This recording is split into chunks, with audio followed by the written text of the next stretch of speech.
All right, welcome to the second episode of Dummies, the Money Club Dominique, podcast. Dummies. I'm I'm so Asian. glad. I'm still working on my English skills, Joe.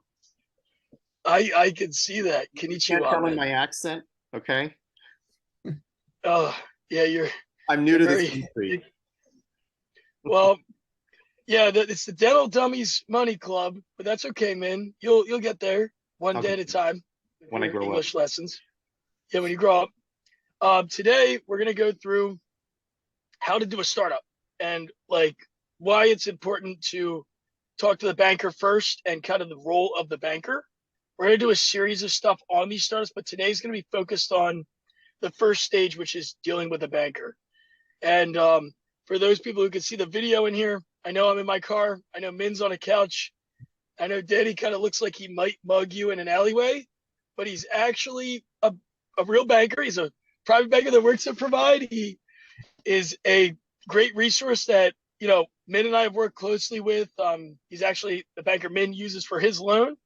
And we're kind of going to go through the ins and outs of startup banking, and we're going to ask a bunch of questions and kind of try to find out what we need to, why it's important for our clients to do this first. Because what Min and I run into a lot is everybody does everything but the banker first because that's really scary. But it's actually the first person you want to talk to because they prevent everything from being all messed up. And it's important to have, right, Min? Absolutely. Anything else you want to add, Min, before we bring our good old boy Daniel in to talk about himself and the company he works for? Not so much. I think you kind of summed it all up. But going through my whole loan process itself and in my startup, um, it, it it can get a lot more complex than just here's an interest rate and here's the loan term.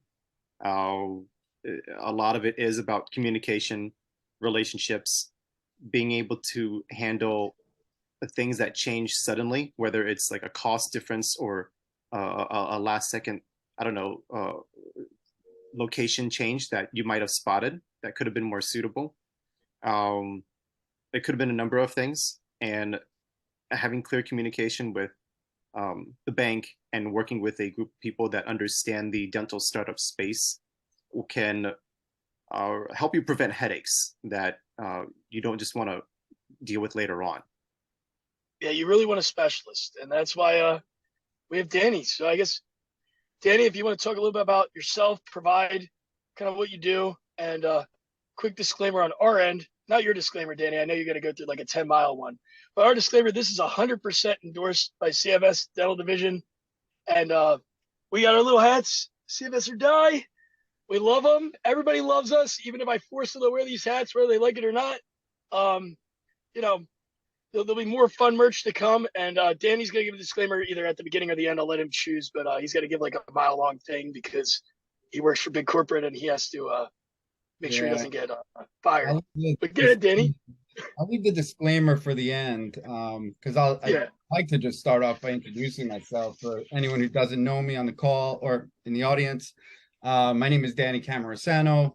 I am a dental specific lender over at Provide. I am a New York guy, originally born and raised in Brooklyn. Now I live in New Jersey. Um, Professionally, I've been in banking for 18 years. I've been lending money to business owners and independently owned healthcare practices for 11 years now. And I've worked at some big banks. I've worked at some small banks. Now I work for a company that is not really even a bank, or we didn't start as a bank, and that is Provide. So for those of you who are listening who don't know much about Provide, I'll tell you about us. So Provide is a dental specialty lender. And despite the fact that we might not be a household brand name bank, we are actually one of the biggest dental practice lenders in the country. We are by far the fastest growing practice lender in the country. And the thing that makes us really unique and different from all of our competitors is that we're actually not a bank at all. We're, like I said before, a technology company. So what we've done that's different than everyone else is we've built out an online digital platform that gives our borrowers a really streamlined, efficient online experience. And then we couple that with personalized customer service from people like me. And I hate the phrase online lender. We are not an online lender. We're a relationship-based lender, just like any other lender in the business. But we just happen to have better technology than anyone else. So we move faster, we make things easier on our borrowers. And I guess in a nutshell, we basically brought this antiquated old business model of financing, business and practice lending into the 21st century. So our online platform, the ease of use, enhanced customer experience, basically just being an easier lender to work with has been the primary reason for our growth. And then in August of 2021, we grew so much that a bank acquired us. So we are now a wholly owned subsidiary of a bank called Fifth Third Bank. Pretty big bank. So now you're a real bank. You Now weren't a real bank before, but now you're a real bank. So now it's okay. we are a real bank. Yeah, we were a real company before. We were always a technology company, but now we are still a technology company that is owned by a real bank. Pretty big bank too, 15th biggest bank in the country. They acquired us in 2021, but they're kind of still allowing us to operate independently. So the way I think of it is like we've still got the flexibility, the innovation, the agility of a Silicon Valley startup tech company, because that's what we actually are. But we are backed by the strength, stability, and resources of a bank that's been around for the last 150 plus years. So that's us. So you would rank yourself as number 15. 15th largest bank. So I don't know if size has anything to do with where you would rank something. No, size doesn't matter, right, Min? Size You're a nut job. Min, I think Min got in the top 15 in his residency too. Weren't you in the top 15? There's your co-residents, man? There's only 3 residents per class, but yes, I was in the top 15. It's wonderful. 15, you made it. Yeah, that's great. It's always good to be. Dude, we're in the top 15. I know a lot of people. That's good. No, I'm just. But yeah, Danny, I couldn't help myself. I'm sorry. In the grand scheme of things, means it's a pretty big bank. But yeah, bigger's not always better. You hear that, exactly. Yep. And for all you listening, remember that it's not always size that matters. Okay.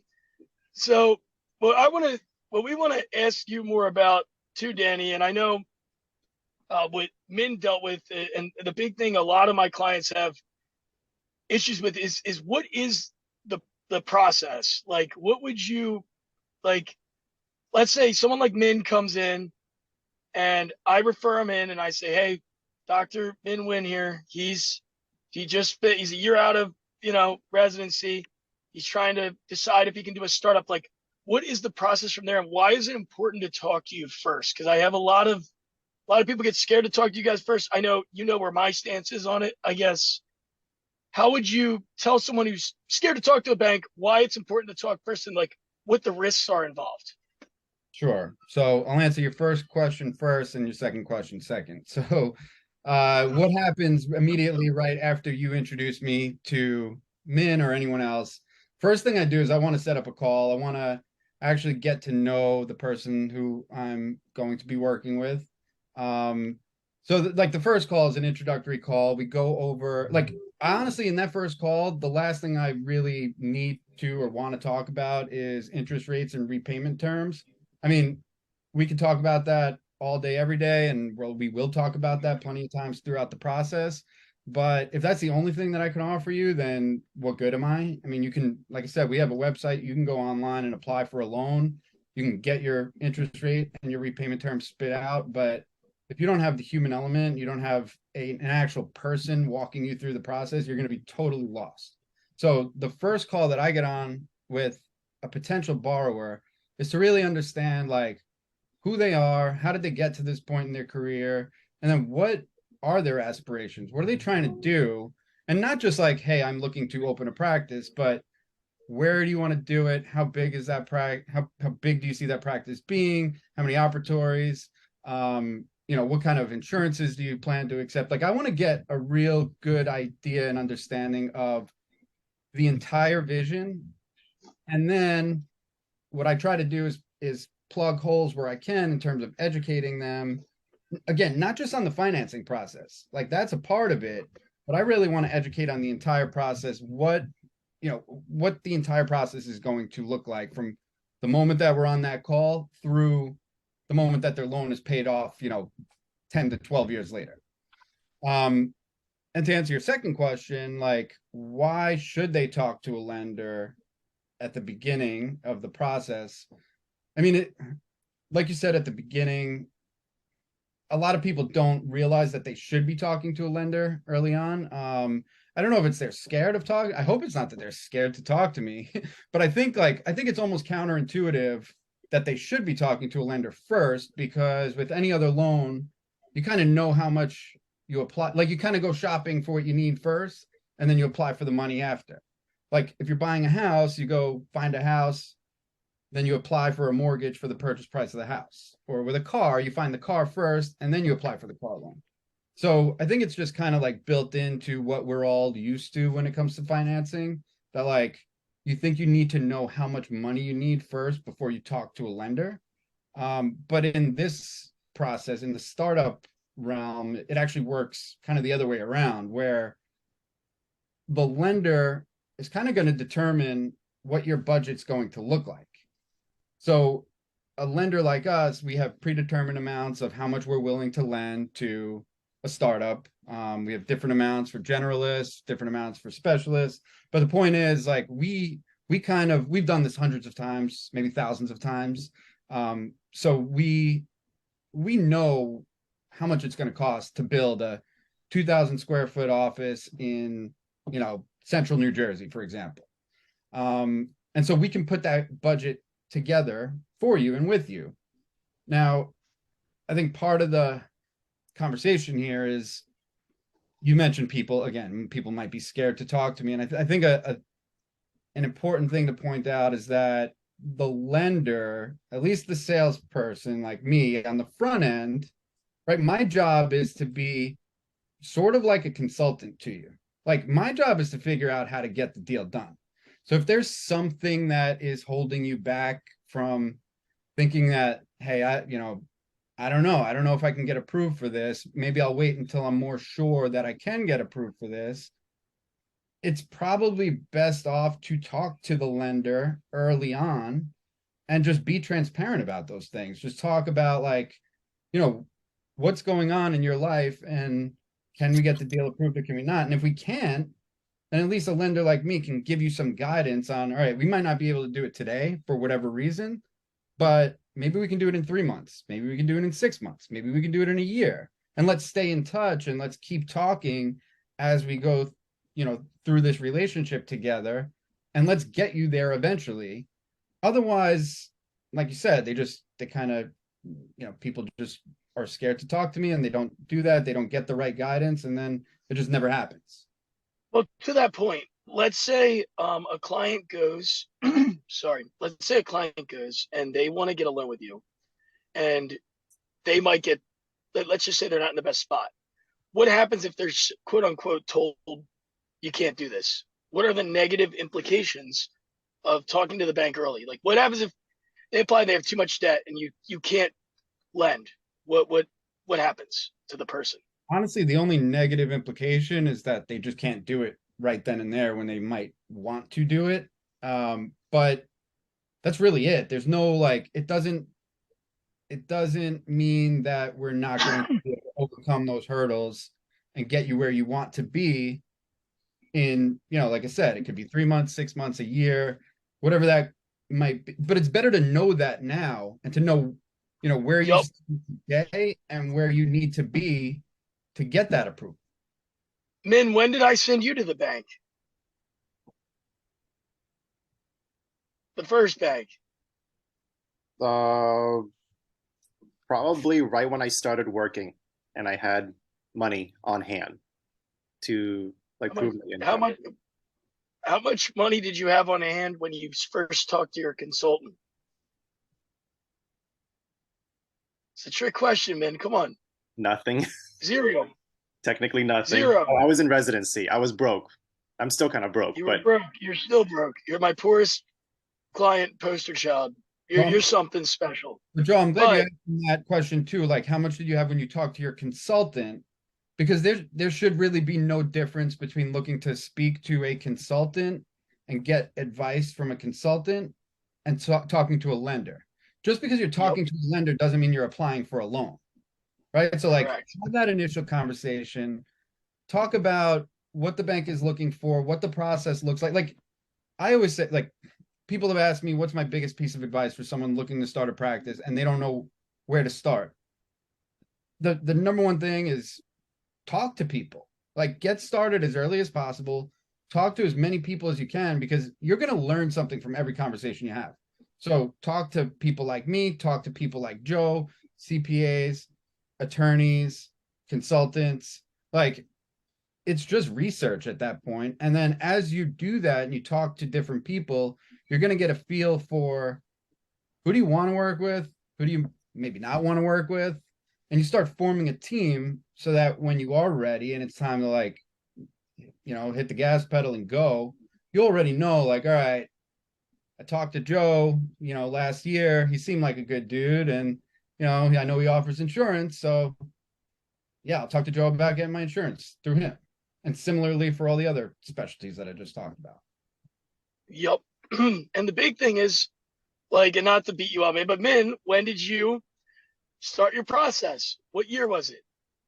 I was actually just reflecting on that when Danny was touching up just to get started early.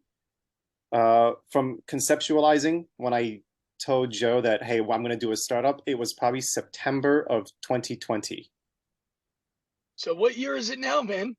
What year is it going to be in like, well, I guess when this comes out, it'll be that year, but it's going to be 2023 soon. It'll be 2023 by the time that we actually post this interview here. Yeah. And then we're good open this spring. It's been a long process, which I'll be able to touch on later on in the podcast. Start early. Danny, how long do the projects take, Danny? How long does the average startup take from like conceptualizing, like where Min was, to the goal line opening? What's your average experience with that? I would say Min is not unique in that it can take like 3 years from conceptualizing it to making it happen. I would say like from the time you really are like, all right, I'm doing it, I'm going to start applying for financing and I'm going to start touring spaces. I'd say from that point, anywhere from like 12 to 18 months. Exactly. I was going to say my experience, I would say like 16 months. So like the reason I'm saying all this and the whole point of this is it takes a long ass time to get this done.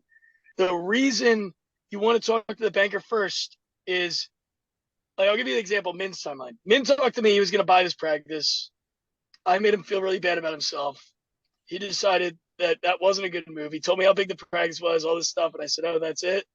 And then he like kind of realized that there's bigger picture things he can do.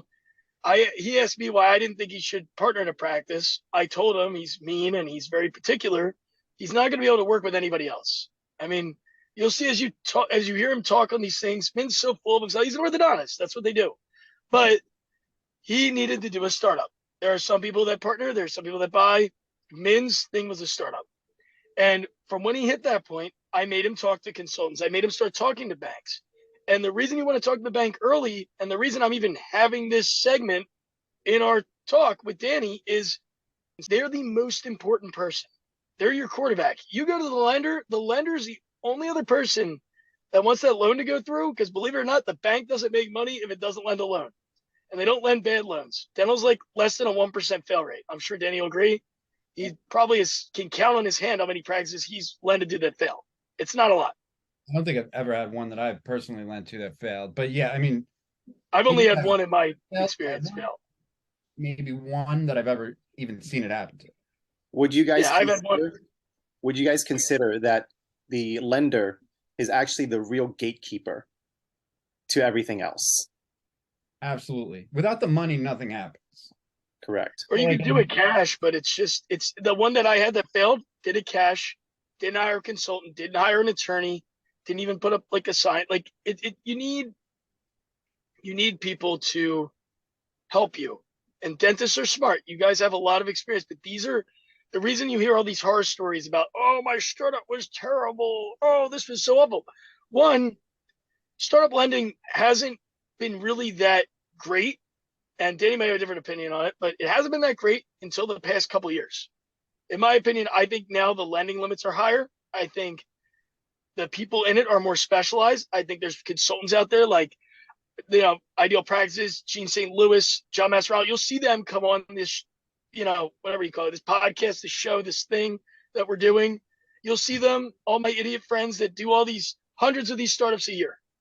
But the big thing is you need to have a good relationship with your bank, and you need these guys because they're going to show you what you need, whether you need a gift, whether you need to be in a better credit score, whether you need all these things. They're going to be your partner that goes back to you and says, these are the things you have to fix with your advisor, and then you and I fix them. But I don't know what to fix all the time. I know the general rule of thumb, you need, a decent chunk of cash. I normally recommend at least 50 to 100 grand cash, but that's not like the end all be all. If your credit's shit, Danny's not giving you a loan.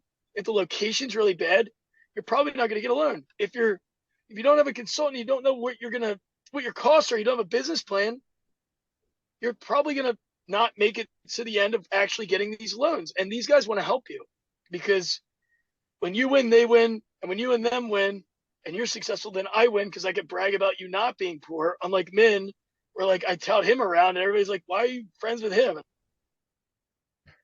Guy I know. And, he's here. And, he's an orthodontist. He has a lot of free time, so he can do podcasts. My successful clients all denied the time. So, you got to do what you got. But, that's the big thing. They are the gatekeeper. And I really see the value in what people like Danny have to offer because they do give good advice. And, like, sure, you should always cross-check these bankers and stuff with your financial team and all that. Like, you want to look through all their stuff because they are biased. What you provide. I mean, look at his jacket. He's running around with his little logos. He has no shame. He knows where he works. But he's going to give you quality advice to make sure that you're open, to make sure that your loan's right, to make sure that you don't fail because he doesn't want you to default on your loan. They're graded on good and bad lending. He'll get fired if he gives out bad debt. Yep. So he wants you to succeed just as much as you. Everything you're saying, like obviously, I'm team provide, but like just kind of unbiased advice here, even if it's not with me, like find a dental specific lender. Don't like with everything you do, dental specific all the way, whether it's your lender, your real estate agent, your attorney, your CPA, like huge piece of advice. Don't try to go with someone who doesn't know dental because every single piece to the puzzle has nuances that are really, really specific to the dental industry. And if you try to get someone who has never worked on a dental deal before, it's not going to work out very well. I've seen that happen a million times. And again, it just goes for every piece, like lending, even the insurance, right? There's like nuances to the insurance that dentists are going to have to work with you on that like maybe a CPA doesn't need. Yep. And that's the stuff that you got to think about. And like, Danny, for example, you're in Central Jersey, every single person in regards to a startup for your area. And you have other areas. I mean, Danny, I'll be honest, Danny's one of our national bankers that we use. Like he helps us cover things anywhere. He's helped me in deals from California to Texas to New Jersey. But what's different with these bankers, these dental bankers, is he's just as connected as I am. And sometimes he knows things that I don't. I don't know contractors. I don't talk to them. I don't know every single space finder. I don't know what I don't know. I know the money stuff. I don't know the stuff that gets you open. That's why you have consultants, but that's also why you have these resources. You should be asking not only me, but your banker who they use because they're on every single deal. Whether you hate Danny or not, he's going to do another 100 deals without you. And he's going to meet all these people along the way. And he has those resources and has that pool to where he can get you in a different network. And, hopefully you use the guy who hooks you up with all this stuff, but they're a gatekeeper in a sense to a lot of different people. I mean, Min, with your startup experience, how many people did you meet just from the people you met in the beginning? Like besides gave you people as you went through the process? I at least a dozen people from that's how you multiple consultants, multiple banks. To now you're looking at evaluating marketers, contractors, even attorneys. you're trying to piece together your team.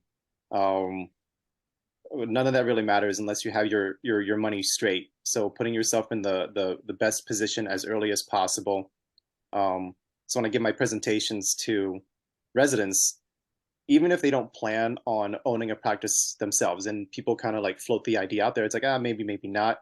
I always encourage everybody to put as much cash and liquid assets aside, because even if they choose not to ever own, they can use that money for something else.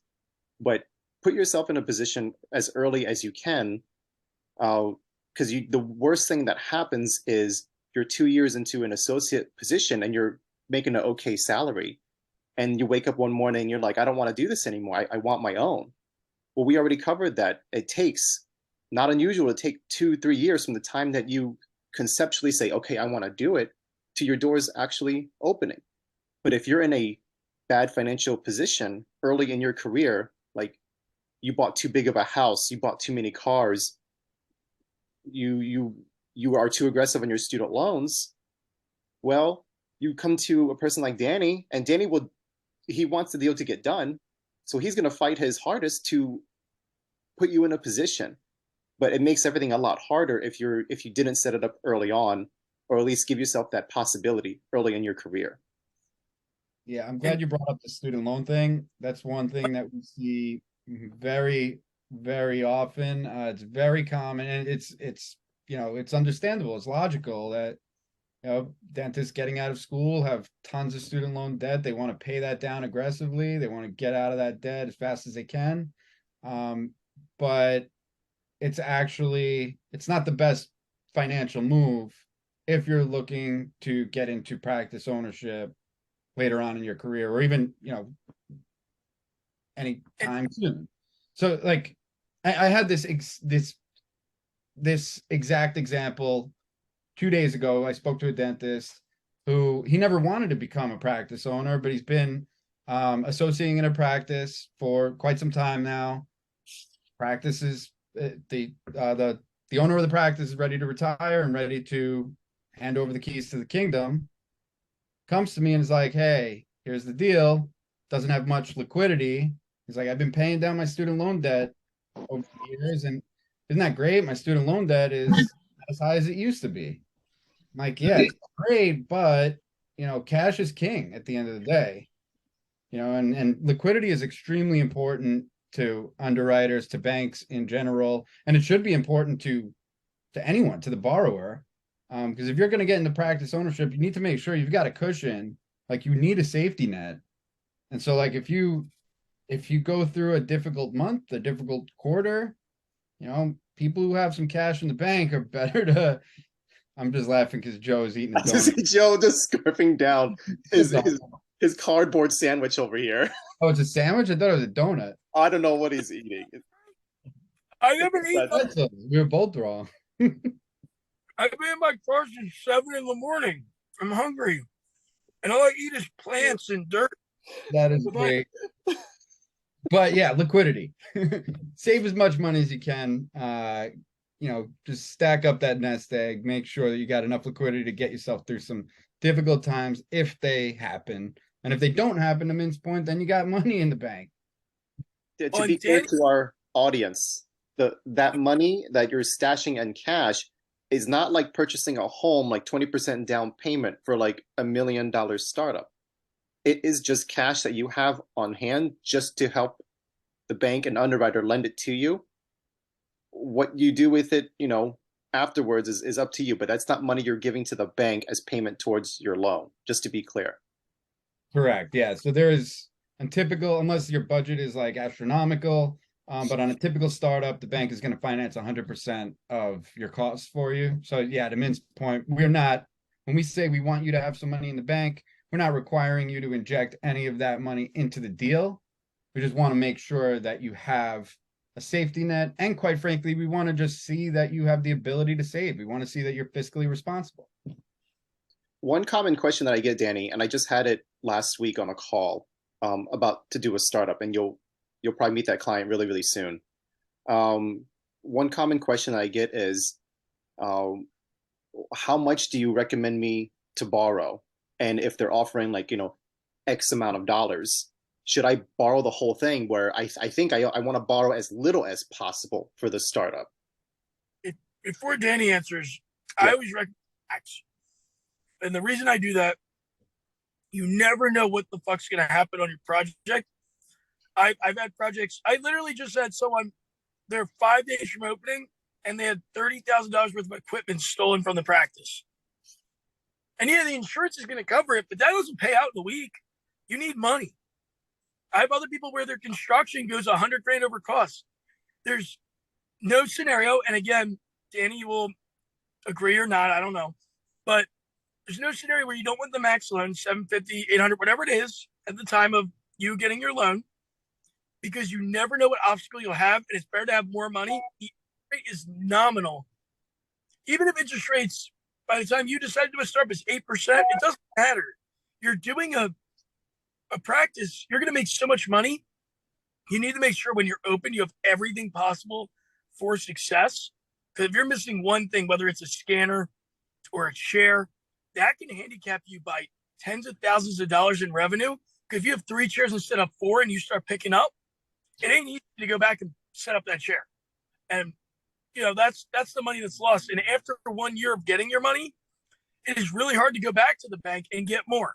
It's only 2 years, Danny, till you'll even consider it. Maybe a year and a half. It depends how you're performing.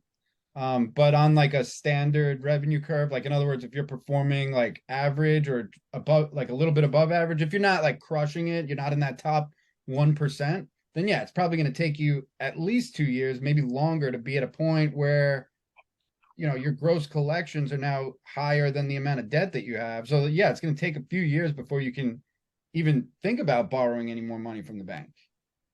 So like, I mean, I'll just reinforce kind of everything you said. First of all, when you take out your loan with the bank is approving you for a maximum amount that you can borrow. So you are not necessarily required to take out the maximum amount throughout the process. But to Joe's point, every dollar that you're taking out, let me take a step back. It is very easy to understand the counterpoint where it's like, I don't want to be in debt, I have a ton of student loans, and I want to take out as little as possible and get this done for as cheap as possible. But the argument to that is every dollar that you are borrowing from the bank for this process is an investment into your practice. This is not credit card debt. This is practice debt. This is good debt. And quite honestly, like interest rates, yes, all the talk on the news has been about how interest rates have increased, and they've increased faster this year than they ever have in any other year, probably in history, or as long as we've been alive. But I mean, in the grand scheme of things, we're still in a very low interest rate environment. Like if you look historically, you look where rates have been versus where rates are today, rates are still pretty low. So my point is that like it's still good debt.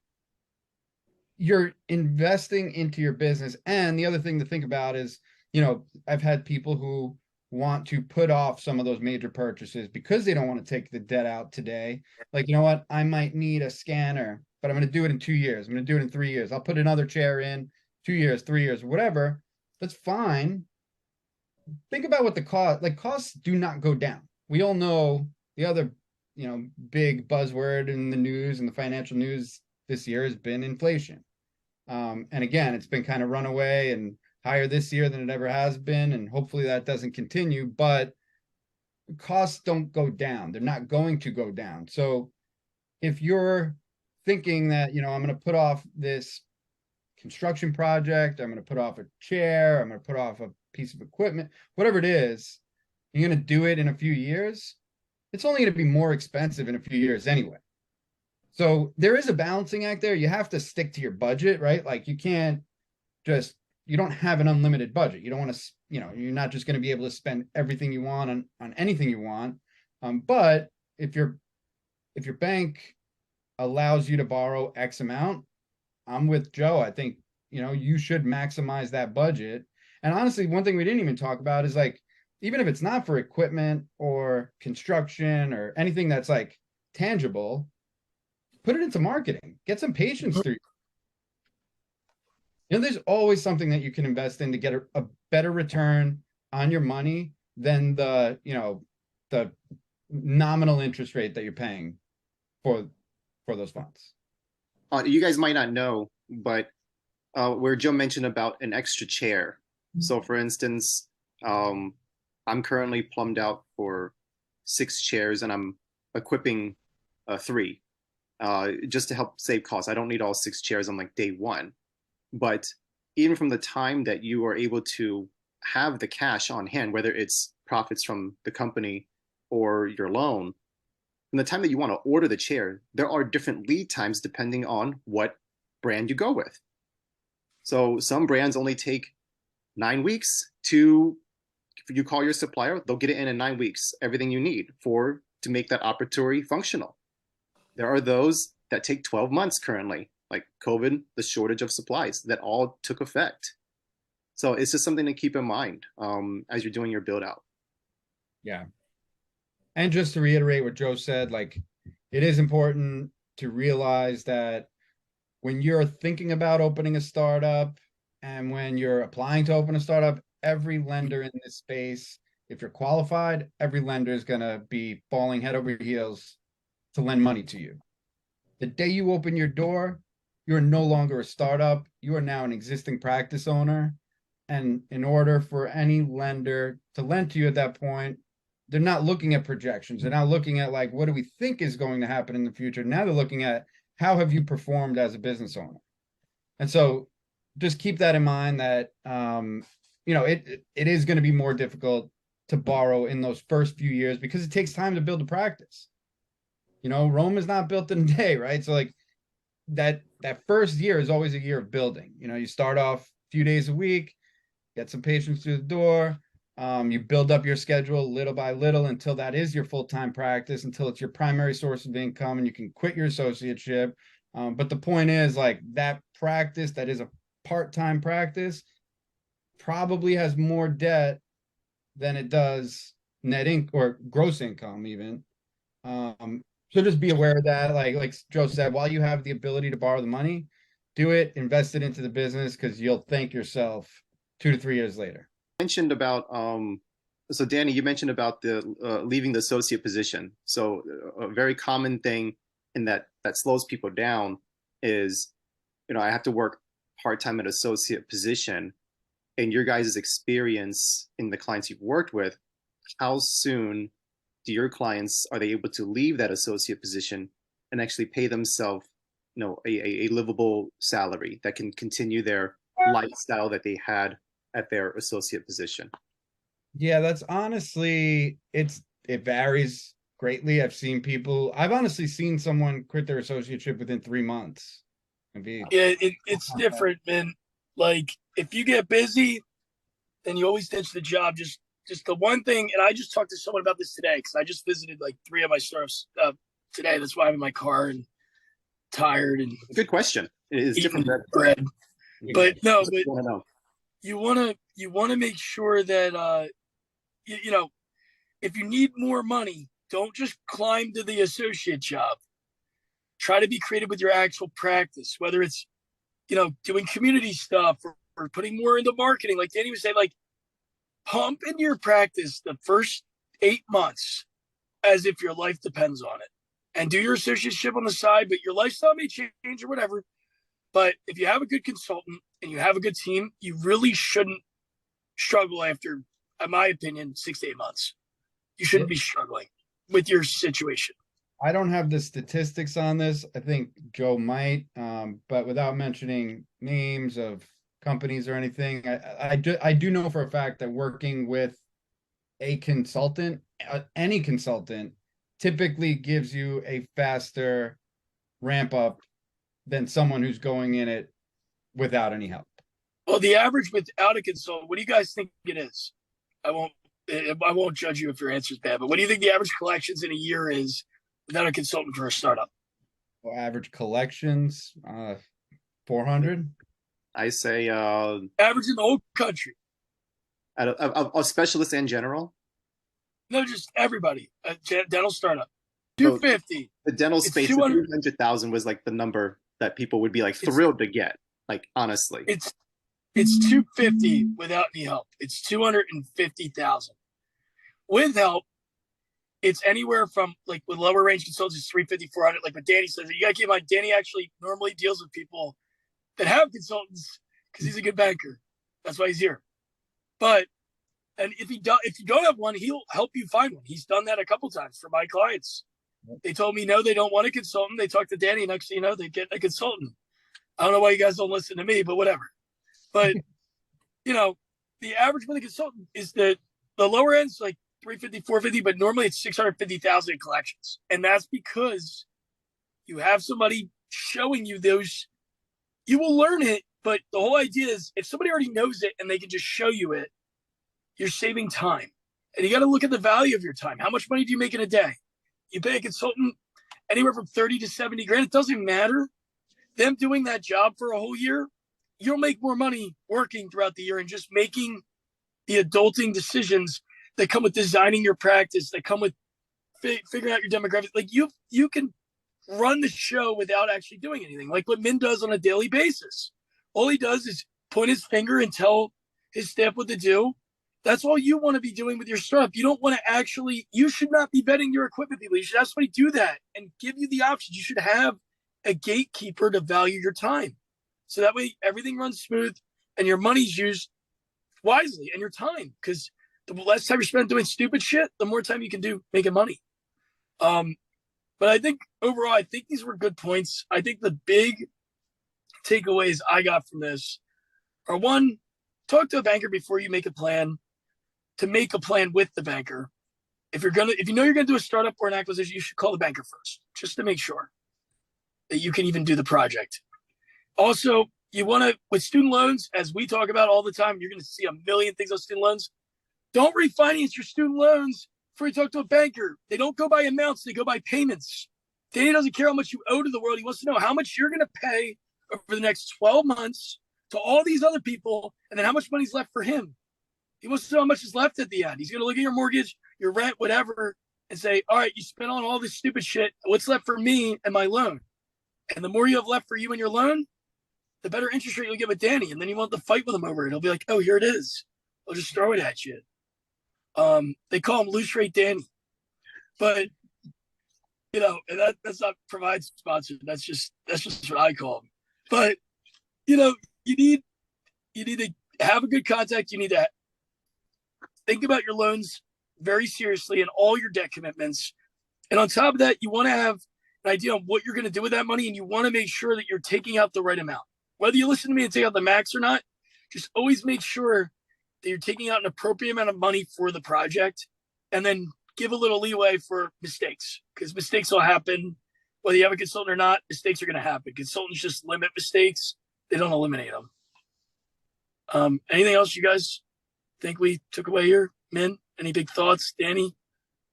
No, I think that was a good, Danny gives us good starting point. I don't think this will be the one and only time we'll have Danny on the show. Yeah, I appreciate it. Probably will be. We don't really like him that much. The only thing I would add is look at your banker as a relationship, not a transaction.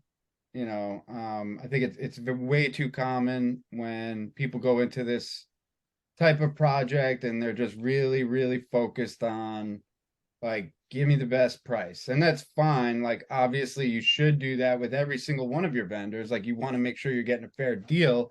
But my point is Joe, I can't see your face in it. There you go.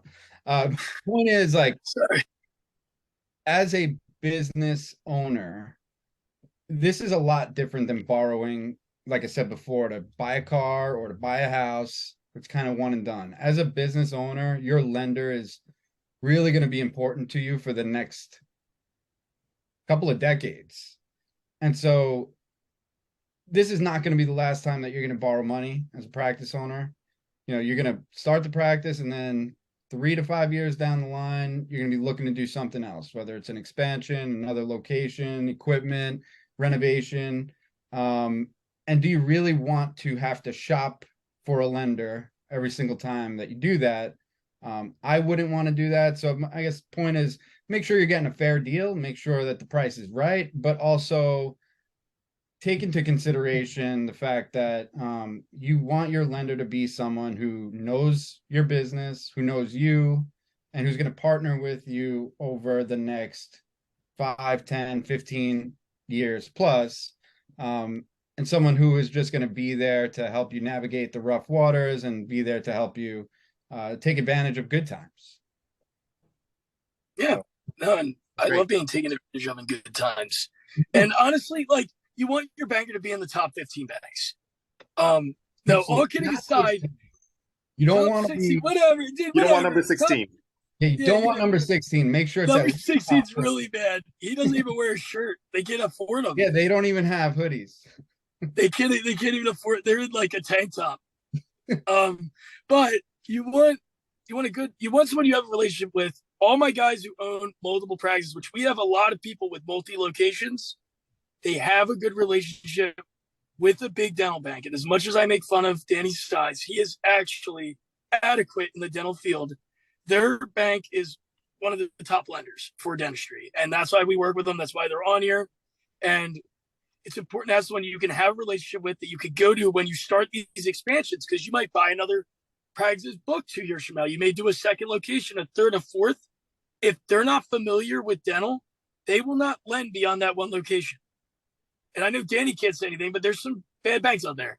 I've had some bad experiences with smaller guys. I don't care. I don't give a shit. I'm not paid to care. I work for the client.